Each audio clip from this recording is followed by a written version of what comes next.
നമസ്കാരം, ഞാൻ നിങ്ങളുടെ ശാന്തിയുള്ള ദിനേശ്. ഒരുപാട് പേര് എന്നോട് ചോദിക്കാറുണ്ട്, ഇത്രയും എപ്പിസോഡ് 100-700 എപ്പിസോഡ് ചെയ്തിട്ട് നിങ്ങളെന്താ നടൻ ശങ്കറിനെ കുറിച്ചൊരു എപ്പിസോഡ് ചെയ്യാത്തത്? ചിലർ പറയും ശങ്കരേട്ടനെന്ന്, ചിലർ പറയും ശങ്കർ സാറെന്ന്. വാസ്തവത്തിൽ ശങ്കറിനെ കുറിച്ച് ചെയ്യാൻ എൻ്റെ നെഗറ്റീവായ കാര്യങ്ങൾ മാത്രമേ ഉള്ളൂ. ഞങ്ങളാണെങ്കിൽ ഒരു പടത്തിലേ ഒന്നിച്ച് വർക്ക് ചെയ്തിട്ടുള്ളൂ, സൂര്യവന. അതിവിടെ ഞാൻ ഇന്ന് പറയുന്നുണ്ട്. ഈ അടുത്ത കാലത്ത് ഞാൻ കോഴിക്കോട് ഒരു അവാർഡ് വാങ്ങാൻ ഞാൻ സിന്ധു കൂടെ പോയപ്പോൾ അവിടെ എന്താ പറയുക, സമഗ്ര സംഭാവനകൾ അവാർഡ് വാങ്ങാൻ ശങ്കർ വന്നിരുന്നു. അവിടെ വെച്ച് കണ്ടു. പക്ഷേ ഞാൻ അധികം പിടികൊടുത്തില്ല. എന്നെ കണ്ട് ചിരിച്ചു. വർത്തമാനം പറയാനുള്ള പിടികൊടുത്തില്ല. കാരണം മനസ്സിൽ നിന്ന് ഞാൻ മായ്ച്ചു കളഞ്ഞ ഒരു രൂപമാണ് ശങ്കർ. ശങ്കറിനെ കുറിച്ചാണ് ഇന്ന് സംസാരിക്കുന്നത്. മലയാള നാടകരംഗത്ത് സൂപ്പർ സ്റ്റാറായിരുന്നു ഒരു കാലത്ത് എൻ്റെ ഗുരുനാഥൻ ജെ.സി. സാറും പിന്നീട് വൈക്കം മാളവിക തുടങ്ങിയ ടി.കെ. ജോണും. കാളിദാസ കലാകേന്ദ്രത്തിലടക്കം പ്രധാന വേഷം ചെയ്യുന്ന കാലത്ത് നാടകവണ്ടിയിൽ യാത്ര ചെയ്യാത്തവരായിരുന്നു ഇരുവരും. രണ്ടുപേരും കൂടി ഒരു ടാക്സി കാർ എടുക്കും.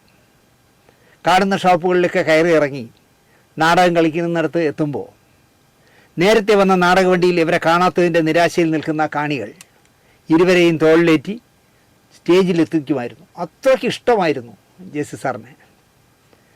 ചന്ദന നിറത്തിലെ ജുബയും കസവ് വരെയുള്ള കോടിക്കളർ മുണ്ടും സമൃദ്ധമായ താടിയും കട്ടി കറുത്ത ഫ്രെയിമുള്ള കണ്ണടയും മധുരമുള്ള പുരുഷ ശബ്ദവും നല്ല ഉയരവുമൊക്കെയുള്ള ജെ.സി. സാറിനെ പ്രേമിച്ചവർ സ്നേഹിച്ചവർ നിരവധിയായിരുന്നു. നാടകത്തിൽ നിന്നും സിനിമയിൽ വന്നപ്പോൾ സത്യമാഷ്, നസീർ സാറ്, ഷീല, ശാരദ മുതലായവരോടൊപ്പം പ്രാധാന്യമുള്ള വേഷങ്ങൾ തുടരെ അഭിനയിച്ചു. നനച്ചിരിക്കാത്ത ഒരു സന്ദർഭത്തിൽ നാടകത്തിലെയും സിനിമയിലെയും അഭിനയം സാറങ്ങ് നിർത്തി. പിന്നീട് നിങ്ങൾക്കറിയാമല്ലോ, അദ്ദേഹം സിനിമാ സംവിധായകനായി മാറി. പുറപ്പാടിൻ്റെ ചിത്രീകരണത്തിനിടയിൽ എന്തുകൊണ്ട് അഭിനയരംഗം സാർ ഉപേക്ഷിച്ചു എന്ന് ഞാൻ തിരക്കി. കുറച്ചപ്പുറത്തിരുന്ന ഒരു അമ്മ നടിയെ അർത്ഥഗർഭമായെന്ന് സാർ നോക്കി. കുറച്ചപ്പുറത്തിരിപ്പുണ്ട് ഒരു അമ്മ നടി, അർത്ഥഗർഭമായ. സാറിൻ്റെ ഒരു മനോഹരമായൊരു ചിരിയുണ്ട്. അങ്ങനെ ചിരിച്ചോണ്ട് അവരെ ഒന്ന് നോക്കി. എന്നിട്ട് പറഞ്ഞു, ദിനേശേ, ചിലരോടുള്ള പ്രതിഷേധമായിരുന്നു ഒരു കാരണം. പിന്നെ മുഖത്ത് ചായമിട്ട് പല വേഷങ്ങൾ ചെയ്ത് നമ്മുടെ സത്വം, വ്യക്തിത്വം, ക്യാരക്ടർ നഷ്ടപ്പെടും. നമ്മൾ കഥാപാത്രങ്ങളെ പോലെ പെരുമാറും. മനസ്സ് വൃത്തികെട്ടതാകും. അല്ലെങ്കിൽ തന്നെ നാടകത്തിലും സിനിമയിലും ഈ അഭിനേതാക്കൾക്ക് എന്ത് കാര്യം ദിനേശേ? പഴയൊരു സർക്കസുകാരൻ കൊണ്ടു നടക്കുന്ന കുരങ്ങൻ്റെ റോളല്ലേ ഉള്ളൂ ഈ അഭിനയിക്കുന്നവർക്ക്. ഞാനപ്പോൾ ആ അമ്മ നടി ആ ചേച്ചിയെ നോക്കി. ചേച്ചി വാ നിറച്ച് മുറുക്കാനിട്ടിരിക്കുക. ചേച്ചി എന്നെ ഇങ്ങനെ ചിരിച്ചു. ചാടിക്കളിയട കൊച്ചുരാമ എന്ന് പറയുമ്പോൾ ചാടുക, ഇരിക്കട കൊച്ചുരാമ എന്ന് പറഞ്ഞാൽ ഇരിക്കുക, കരയടാ കൊച്ചുരാമ എന്ന് പറഞ്ഞാൽ കരയുക, ചിരിയടാ കൊച്ചുരാമ എന്ന് പറഞ്ഞാൽ ചിരിക്കുക. എന്താണ് സംവിധായകൻ ആജ്ഞാപിക്കുമോ അത് ചെയ്യണം. ശരിയല്ലേ? ഞാൻ പറഞ്ഞു ശരിയാണ്. ശ്രദ്ധിച്ച് കേട്ടിരുന്ന ആ അമ്മ നടി എന്നെ നോക്കി കണ്ണിറുക്കി ചിരിച്ചു. ജെ.സി. സാർ പറഞ്ഞ 2 കാഴ്ചപ്പാടുകളും ശരിയാണെന്ന് അനുഭവത്തിൽ നിന്നും ഞാൻ പഠിച്ചു. പല കഥാപാത്രങ്ങൾ ചെയ്ത് സ്വന്തം സത്വം നഷ്ടപ്പെടാം. കഥാപാത്രവും സ്വന്തം ജീവിതവുമായുള്ള അതിർവരമ്പ് നഷ്ടപ്പെട്ടു പോകാം. എനിക്ക് ഭാര്യയും കുട്ടികളും ഉണ്ടെന്ന ബോധമില്ലാത്ത പോലെ ഒരു പുരുഷ ശബ്ദവും തനിക്ക് ഭർത്താവും മക്കളും ഉണ്ടെന്ന കാര്യം തന്നെ മറന്ന് മൈക്കിനു മുന്നിൽ കാമുകനോട് പറഞ്ഞ ഡയലോഗൊക്കെ പറയുന്ന പെൺ ശബ്ദവും. കാമുകന് ശബ്ദം കൊടുക്കാൻ നിന്ന മനുഷ്യനോടാണ് ഞാൻ പറയുന്നതെന്ന് വിശ്വസിച്ച് വിവാഹിതരായ മലയാളത്തിലെ ചില ഡബ്ബിംഗ് ആർട്ടിസ്റ്റുകൾ എനിക്കറിയാം. കഥാപാത്രവും ജീവിതവുമായിട്ട് ആ അതിർവരമ്പ് തെറ്റിപ്പോയതുകൊണ്ടാണ്.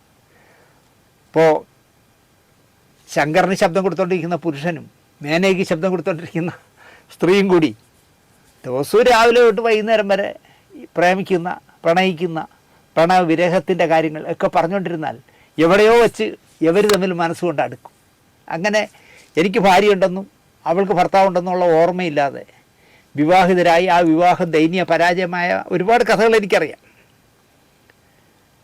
അതുപോലെ തന്നെ വളരെ കടുപ്പത്തിൽ ഭാര്യയോട് പറഞ്ഞു, ഞാൻ ഇറങ്ങുകയാണ്, തെറ്റും ശരിയും നമ്മളിൽ ആര് ചെയ്തതാണെന്നുള്ള പോസ്റ്റ്മോർട്ടത്തിന് ഞാനില്ല. എപ്പോഴോ എങ്ങനെയോ മനസ്സ് ചാഞ്ചല്യപ്പെട്ടപ്പോൾ 3 പിള്ളേർക്ക് ജന്മം നൽകി. അതിന് ഞാൻ മാത്രമല്ല ഉത്തരവാദി, തുല്യ പങ്കാളിത്തം നിങ്ങൾക്കുമുണ്ട്. കാറ്റും കോളുമുള്ള സമയത്ത് തോണി ഇറക്കരുതെന്ന് വിവരമുള്ളവർ പറഞ്ഞത് കേൾക്കാതെ ഞാൻ തോണി ഇറക്കി. ലക്ഷ്യത്തിലെത്തുമെന്ന് കരുതിയ ഞാൻ പമ്പര വിഡ്ഢിയായി. കൈകാലിട്ടടിച്ച് തളർന്നതല്ലാതെ ലക്ഷ്യത്തിലെത്തിയില്ല. മതി, ഇവിടെ നിർത്താം. എൻ്റെ തെറ്റുകുറ്റങ്ങൾ മനസ്സിലാകാമെങ്കിൽ തിരികെ വിളിക്കാം. ഞാൻ ഗേറ്റിൻ്റെ പടിക്കെട്ടിൽ നിന്നിട്ട് 10 വരെ എണ്ണും. അതിനിടയിൽ തിരികെ വിളിച്ചില്ലേൽ അവിടെ തീരും എല്ലാം. നമ്മുടെ ജീവിതത്തിൽ ഒരിക്കലും പറയാൻ പാടില്ലാത്ത ഡയലോഗാണ്. നാടകത്തിൽ, സിനിമയിലൊക്കെ ഓക്കെ. നമ്മൾ തമ്മിലുള്ള അഭിപ്രായ വ്യത്യാസം കൊണ്ട് ഞാൻ ഇറങ്ങുകയാണ്. എന്നെ നിനക്ക് വേണമെങ്കിൽ ഞാൻ 10 വരെ ആ ഗേറ്റിൻ്റെ മുമ്പ് നിന്ന് എണ്ണും. അതിനിടയിൽ എന്നെ തിരിച്ചു വിളിച്ചാൽ ഞാൻ വരും, അല്ലെങ്കിൽ ഞാൻ പോകുമെന്നൊക്കെ നാടകത്തിൽ പറഞ്ഞാൽ കൊള്ളാം, സിനിമയിലായാലും കൊള്ളാം. ഒന്നാമത് വീട്ടിൽ നിന്ന് ഇങ്ങനെ ഇറങ്ങിപ്പോയി ഗേറ്റിൽ നിന്ന് അങ്ങോട്ട് തിരിഞ്ഞു നിന്നല്ലേ എണ്ണണേ. 1 മുതൽ 10 വരെ എണ്ണിയോ എന്ന് പുറകെ നിൽക്കുന്ന ഭാര്യ എങ്ങനെ അറിയാൻ? അല്ലെങ്കിൽ ജീവിതത്തിൽ ഇങ്ങനെയൊക്കെ നാടകീയ മുഹൂർത്തങ്ങൾ ഉണ്ടാക്കാമോ? ഏത് നാടകത്തിലെ ഡയലോഗ് എന്നാവും നിങ്ങൾ ചിന്തിക്കുന്നത്? നാടകത്തിലല്ല, ജീവിതത്തിലെ ഒരു ഡയലോഗായിരുന്നത്. അഭിനയത്തിൻ്റെയും ജീവിതത്തിൻ്റെയും അതിർവരമ്പ് അറിയാതെ പോയ ഒരു ഹതഭാഗ്യനായ നടൻ്റെ ഭാര്യയോടുള്ള വിടപറയൽ ഡയലോഗായിരുന്നു ഇത്. നമ്മൾ ജീവിതത്തിൽ ഇങ്ങനെ ഭാര്യയോട് പറയുമോ? ഒരിക്കലും പറയില്ല. പെട്ടിയുമെടുത്ത് നടനിറങ്ങി ഗേറ്റിന് മുന്നിലെ പടിയിൽ നിന്ന് 1 മുതൽ പറഞ്ഞു, 10 എത്തി. ഭാര്യ വിളിച്ചില്ല, ഭർത്താവ് നടന്നു മറഞ്ഞു. പുറംതിരിഞ്ഞ് നിൽക്കുന്ന ഭർത്താവ് എണ്ണാൻ തുടങ്ങിയോ എന്ന്, അല്ലെങ്കിൽ 5 വരെ എത്തിയോ 6 വരെ എത്തിയോ എന്ന് അവർക്കറിയില്ലല്ലോ. പാവം ഭാര്യ അതറിഞ്ഞില്ല. എന്നോട് ഇക്കാര്യം ഈ ഹതഭാഗ്യനായ നടൻ തന്നെയാണ് പറഞ്ഞത്. ജീവിതത്തിൻ്റെയും അഭിനയത്തിൻ്റെയും അതിർവരമ്പ് തിരിച്ചറിയാതെ പോകുന്നതിൽ പറ്റുന്ന നാടകീയതയാണ് ഇതൊക്കെ. ജീവിതത്തിൽ ഇങ്ങനെ അഭിനയിച്ചു കൊണ്ടിരിക്കുന്ന ഒരാളെ പറയാമോ ദിനേശ് എന്ന് ആരെങ്കിലും എന്നോട് ചോദിച്ചാൽ, പെട്ടെന്ന് ഞാനൊരാളെ പറയാൻ പറഞ്ഞാൽ ഞാൻ പഴയ ചോക്ലേറ്റ് നായകൻ ശങ്കറിൻ്റെ പേര് പറയും. ജീവിതത്തിൽ മുഴുവൻ അഭിനയിച്ചു കൊണ്ടിരിക്കുന്ന മനുഷ്യനാണ് ശങ്കർ. ഇപ്പോഴും ഞാൻ മഞ്ഞിൽ വിരിഞ്ഞ പൂക്കളിലെ പ്രേം കിഷോറാണെന്ന് വിശ്വസിക്കുന്ന, പ്രേം കിഷനാണെന്ന് വിശ്വസിക്കുന്ന ആളാണ് ശങ്കർ. വേറൊരുവൻ്റെ ഭാര്യയായ പ്രഭാ നരേന്ദ്രൻ്റെ ഒരു ജീവിതം കൊടുക്കാൻ റെഡിയായി. അതിനുവേണ്ടി എന്തു സാഹസത്തിനും മുതിരുന്ന, അങ്ങനെ നടക്കുന്ന പ്രേം കിഷനിൽ നിന്നും 45 വർഷം കഴിഞ്ഞിട്ടും ശങ്കർ മോചിതനായിട്ടില്ല എന്നുള്ളതാണ് സത്യം. മഞ്ഞിൽ വിരിഞ്ഞ പൂക്കൾ ഇറങ്ങിയിട്ട് ഈ വരുന്ന ഡിസംബർ 25-ാം തീയതി 45 വർഷമാവും.